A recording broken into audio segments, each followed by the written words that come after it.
People are suffering as it is. I mean, the economy is bad enough, groceries, lifestyle, and with petrol going up, all of that just increases again. Public transport, the people are suffering. This is unacceptable. This petrol being increased every time is very problematic, because now, when it comes to a taxi business, we are leaning on the petrol, because without petrol there is no business.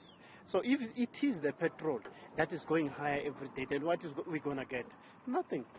We won't get nothing, because all the money that we are making right here is going to the petrol side. So we are not making anything to ourselves. Okay? So that is the problem. That we are not getting in the tax business now. We are not getting anything from it. It's going to the petrol. Well, as much as people know, Tina, petrol is cheap with this car, but still it affects us as much as it's R1 or maybe R2. It's still affecting, because that R1 or maybe R2 is very vital to the overall amount we make.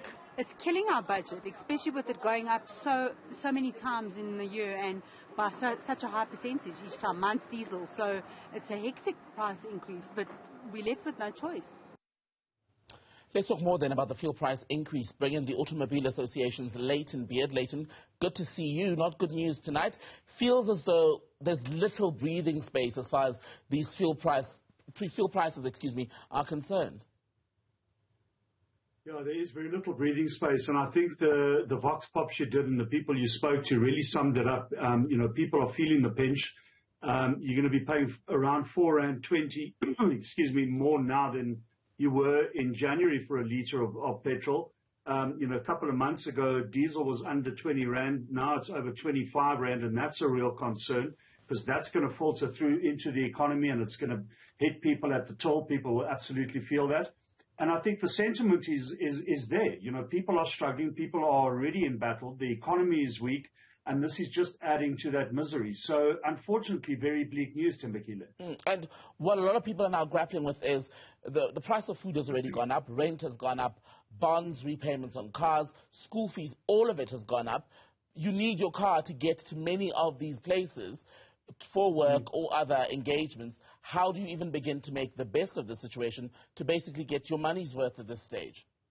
Yeah. And at the same time, salaries and wages haven't kept pace with these increases. So, I beg your pardon, people are obviously going to be, very stretched. Look, it's a question we get asked all the time. I mean, there are some things that people can do. Avoid the short trips if you can do that. One of the things we are telling people is, if you are able to negotiate with your employer to work a hybrid model from home a couple of days a week, that may reduce your fuel bill. If you are able to, get to work later or earlier in the morning, just to avoid that idling in the stop-start traffic, that's something else you can do. Carpooling is something that you can consider. Obviously, discuss that with your insurer. So there are ways in which you can mitigate against that. We would also advise people to use reliable, affordable public transport if it is available to them. But sadly, we know public transport in South Africa leaves a lot to be desired. So that may not be an option to too many people. Recalibrate your budgets. Obviously, have a look at them.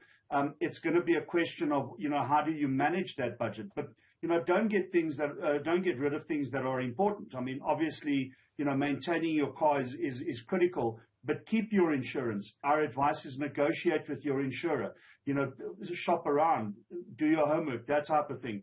So there are things that you need to do, but you need to be proactive. You need to do your homework.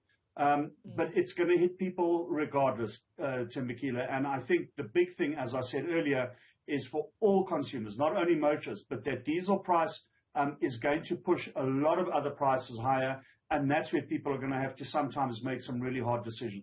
And, Layton, when you hear of a fuel price increase of just over R1, it's easy to overlook it because R1 doesn't seem like much. But just listening to the level of changes that you're suggesting that many of us may have to make, this is, in fact, a potentially life-changing increase for many South Africans. No, it certainly is. You talk about, we're talking about the fuel prices in terms of diesel and petrol, but let's spare a moment for people who are buying illuminating paraffin. And these are typically your poorest of the poor. And that fuel is going up by R1.50 a litre. And for those people many of whom are living on the breadline, that's going to come as a real blow. So yes, I think people are going to need to adjust. It's unfortunate that that's the reality. And again, we can't just focus on the fact that this is going to hit motorists. Certainly it is going to do that. But because of this big increase to diesel, which is such a vital fuel in so many different sectors, retail, manufacturing, agriculture, mining, those input costs are going to be recovered. And the higher those input costs, the more you will see it at the till. So a basket of groceries undoubtedly is going to become more expensive, and I think that's where the consumers are also going to see it. So, yeah, it is, I hate to be the bearer of bad news. It's not a label I wear with joy at all, but the outlook certainly is quite negative. And Layton, do we expect this hike cycle, so to speak, to continue perhaps in the next month, next 2, perhaps even next 6 months? Yeah, it's a tough question to answer, Michaela, and I wouldn't want to fearmonger or speculate. The fuel price is based on some very specific factors: the international oil prices and the rand-US dollar exchange rate, and those change on a daily basis. And obviously, you've got to get your averages. So, those change because they change on a daily basis. Very difficult to determine exactly what's going to happen in a week or 2 weeks' time, or a month or 6 months from now. So, I wouldn't want to venture that guess. However, we are seeing an upward trend in the price of international oil. We've seen that for the last couple of months. We are in this uptick cycle, as you've mentioned. And sadly, I think the rand is also beginning to slide again. And how that performs over the next couple of days and weeks is going to be quite critical for our local fuel pricing. I'm not going to put my head on a block. I will say to people, be conscious of the fuel price, be aware of it, budget accordingly, inform yourself, and look for ways in which you can mitigate against them in your own personal circumstances. And while we heed that advice, Layton, and wait to see what the next few months will hold, we're still waiting, aren't we, to hear from government what the ultimate plan is going to be as far as fuel price reform. There was talk last year already about an overhaul of how these increases are calculated, etc. Where are we with that? Sadly, I can't give you an answer. And if there are any plans by government, they certainly aren't telling the public of South Africa what those plans are. And we would like to see government, and specifically the Department of Mineral Resources and Energy, taking the citizenry into their confidence and actually giving us some indication of where their heads are in terms of how they want to deal with the fuel price going forward. At the moment, I can't give you any feedback because I simply don't know.